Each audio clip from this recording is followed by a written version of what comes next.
첫 번째 뉴스, 뭐 저도 이제 중년에 접어드니까 저도 자궁에 근종이 하나 있거든요. 자궁 근종 있는 분들 꽤 많으실 텐데 고혈압 약을 먹으면 자궁 근종이 안 생기더라. 혹시 뭐 첫 번째 뉴스는 이렇게 해석하면 되는 건가요? 예, 저도 그 논문을 접하고 굉장히 흥미가 있었는데요. 뭐 꼭 그렇게 말씀드릴 수는 없겠습니다. 코호트라는 이름이 조금 어려워서 조금 풀어서 말씀드리면요. 사람들을 모아놓고 이분들한테 특정 원인이 노출이 됐을 때 나중에 어떤 결과가 생기는지를 확인하기 위한 그런 연구고요. 오랜 기간에 걸쳐서 많은 사람들이 참여하니 보니까 이 연구, 수환이라는 연구는 굉장히 공이 많이 들어간 연구라고 얘기를 할 수 있겠습니다. 네. 연구 결과가 무척 흥미로웠는데요. 고혈압을 제대로 치료하지 않고 새로 고혈압이 생긴 사람들은 자궁근종의 위험도가 크게 증가하는 것으로 되어서 새로운 자궁근종의 발생 위험이 19%까지 증가했습니다. 다만 고혈압을 치료받은 사람들은 한 20% 정도 위험 감소를 보였는데요. 특히 고혈압을 치료받은 사람 중에서 혈압약을 제대로 복용한 사람들은 이 어떤 자궁근종의 발생 위험을 37%까지 낮아지는 것으로 그렇게 나왔죠. 그리고 그중에서도 특히 ACE 이니비터, 안지오텐신 전환효소 억제제라는 그런 좀 어려운 이름의 혈압약을 복용하시는 그런 사람들 같은 경우에 있어서는 자궁근종의 발생 위험을 48%까지 낮췄다. 그런 결과가 나왔습니다.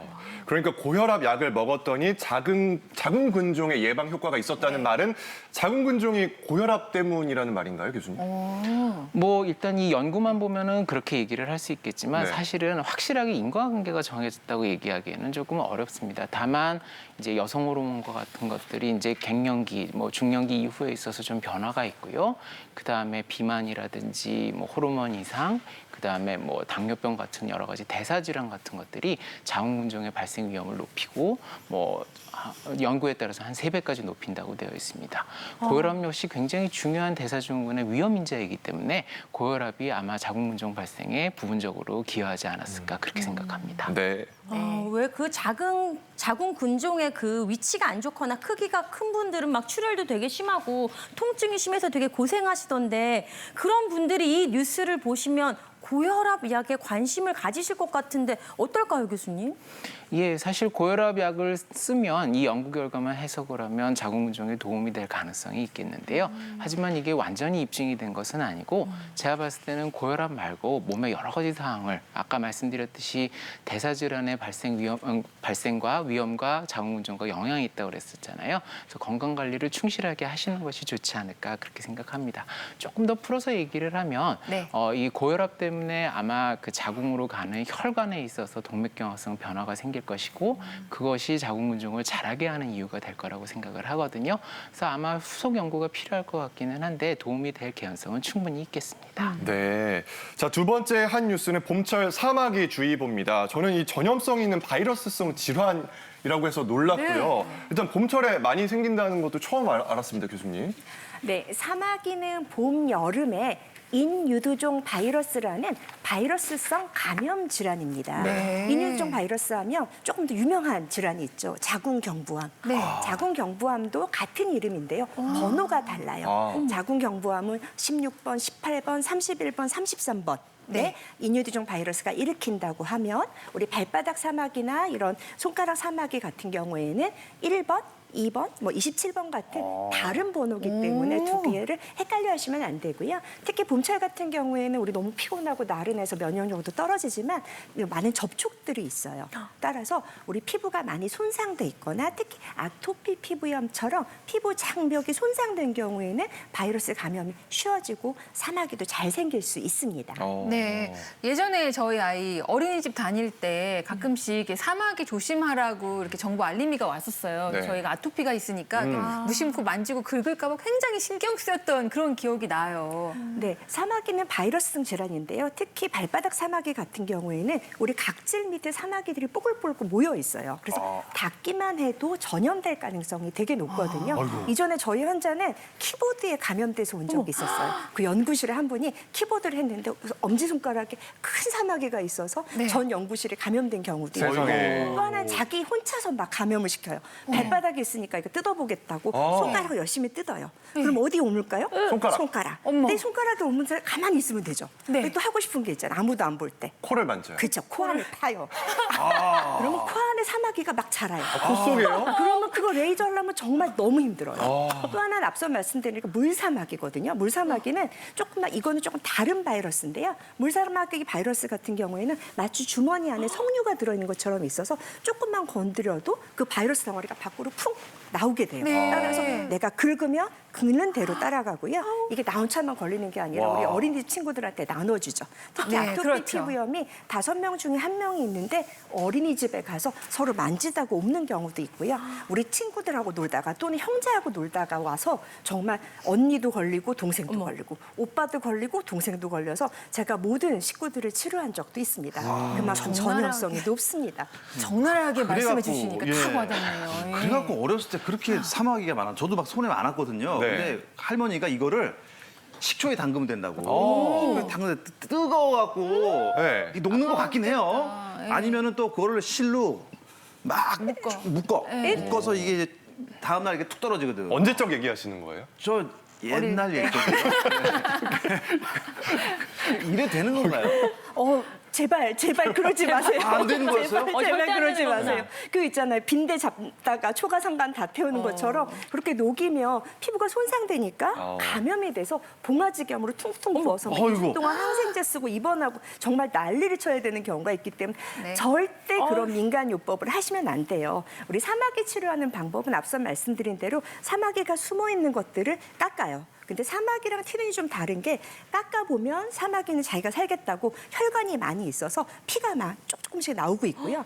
티눈은 깎아봐도 피가 안 나와요. 그래서 거기서 감별할 수도 있지만 일단 깎고 나서 냉동치료라는 거 해요. 네. 그래서 우리가 일산화질소라는 질소 냉동치료를 하게 되는데 이걸 할 때 선생님이 너무 마음이 약해서 약하게 하면 안 돼요. 세게 해서 물집이 심하게 만들 정말 진료실에서 악소리 나요. 선생님 그만해주세요. 그럴 때 정도로 심하게 하고 나면 네. 물집이 잡혀요. 그런 물집이 사마귀 바이러스를 물고 떨어지는 방법이 있고요. 근데 이건 얼굴 같은 데는 할 수는 없어요. 네. 얼굴 같은 경우에는 저희가 이산화탄소 레이저로 태워주는 방법이 있어요. 근데 두 방법 다 한 번에 되지가 않아요. 이게 점점 파고 들어가기 때문에 2주 간격으로 여러 번 해서 제거해야 되는 방법입니다. 어린이집에 유행하고 있는 물사마귀는 이거랑 또 다른 방법을 하게 되는데요. 아까 주머니 안에 바이러스가 숨어 있다고 그랬잖아요.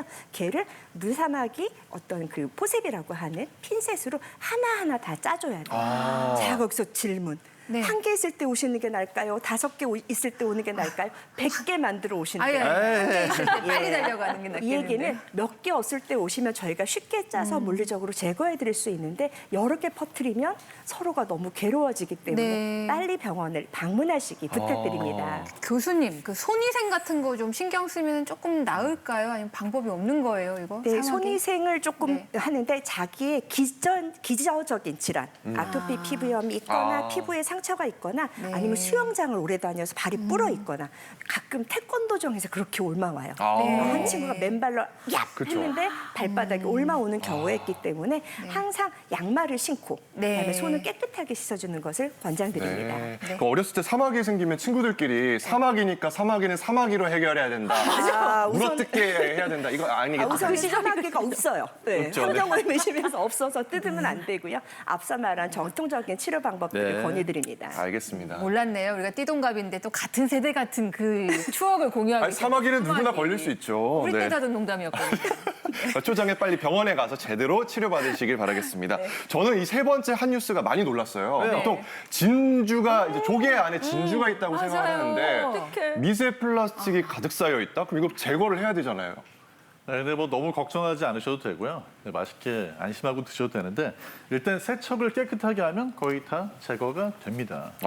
그래서 그 씻는 방법은 먼저 흐르는 물에 이제 표면에 불순물 같은 걸 제거하기 위해서 충분히 여러 번 씻어 주시고 나셔서 해감하시는 게 중요한데요. 해감. 네, 이 소금물에 30분에서 1시간 정도를 담가 놓으시면 되거든요. 이건 실제로 식약처에서 연구를 했습니다. 그래서 식품의약품안전처에서 연구해 본 결과 갯벌에 이제 그 바지락을 우리가 먹기 전에 이거를 30분 정도를 해감을 해주면요 미세 플라스틱이 90% 이상 제거가 됩니다. 오. 이거 실제로 이제 실험을 할 때 일부러 미세 플라스틱을 더 많이 넣어주고 나가지고 실험을 했는데도 90% 이상 제거가 된 그런 결과를 우리가 볼 수 있으니까 안심하시고 드셔도 될 것 같아요. 야. 네. 대신에 이제 가정에서 드실 때 좀 충분한 시간을 해감해 주시는 게 중요하겠습니다. 네, 저희 친절한 무엇이든 물어보세요에서 이 영상을 준비해서요 좀 더 자세히 알려드리도록 하겠습니다. 함께 보시죠.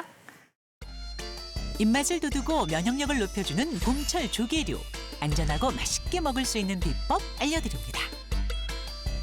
흐르는 물에 여러 번 씻어 불순물을 제거하고 소금물에 30분에서 1시간 정도 담가두면 됩니다. 이때 검은 비닐을 덮어주는데요. 바닷물처럼 소금을 넣고 컴컴하게 환경을 만들어주기 위해 검은 봉지를 씌워주게 되면 조개들이 뻐끔뻐끔 입을 벌리면서 해감을 잘 하게 도와줍니다. 봄의 전령이라고 불리는 새조개를 활용한 전골입니다. 전골의 핵심 육수 만들기. 무, 멸치, 다시마 등의 육수 재료를 넣고 중불에서 10분 정도 끓인 후 채로 건져냅니다. 맛술, 참치액, 쯔유, 소금을 넣고 다진 마늘까지 넣어 간을 맞춰주세요. 전골에 다양한 채소들이 빠질 수 없겠죠? 취향에 따라 배추, 버섯, 미나리 등 원하는 재료를 아낌없이 담아주고 만들어둔 육수를 부어주면 끝! 전골이 보글보글 끓기 시작할 때 오늘의 주인공 새조개를 넣어주면 온 가족이 함께 즐길 수 있는 새조개 전골 완성입니다. 다음 요리는 키조개 관자전 봄나물 샐러드입니다. 싱싱한 키조개 관자를 얇게 썰어주고 청주와 후추로 밑간을 해줍니다. 이제 식용유를 두른 팬에 달걀물을 입힌 완자를 노릇하게 지져주면 되는데요. 너무 오래 익히면 질겨지고 수분감이 많이 생기기 때문에 노릇노릇하게 살짝만 익혀주시면 됩니다. 향긋한 봄나물들을 넣어주고 홍고추를 썰어 넣은 간장 소스를 뿌려주면 키조개 관자전 봄나물 샐러드 완성입니다. 봄철 바지락을 이용한 바지락 영양 솥밥 준비해드리겠습니다. 펄펄 끓는 물에 바지락을 넣어주고 바지락이 입을 벌리면 바지락을 건져냅니다. 바지락 삶고 남은 물은 꼭 버리지 말고 보관해주세요. 바지락 육수 넣은 물로 밥을 지으면 감칠맛이 2배가 됩니다. 참기름을 두른 솥에 당근, 버섯, 감자를 넣고 손질된 바지락과 함께 볶아주세요. 깨끗하게 씻은 쌀을 넣고 골고루 섞어줍니다. 마지막으로 감칠맛을 더해줄 바지락 육수를 부어주면 바지락 영양솥밥 완성! 아, 그리고 꼭 잊지 말고 간장과 함께 비벼 드세요. 제철 맞은 조개로 주말에 맛있는 요리 만들어 보세요.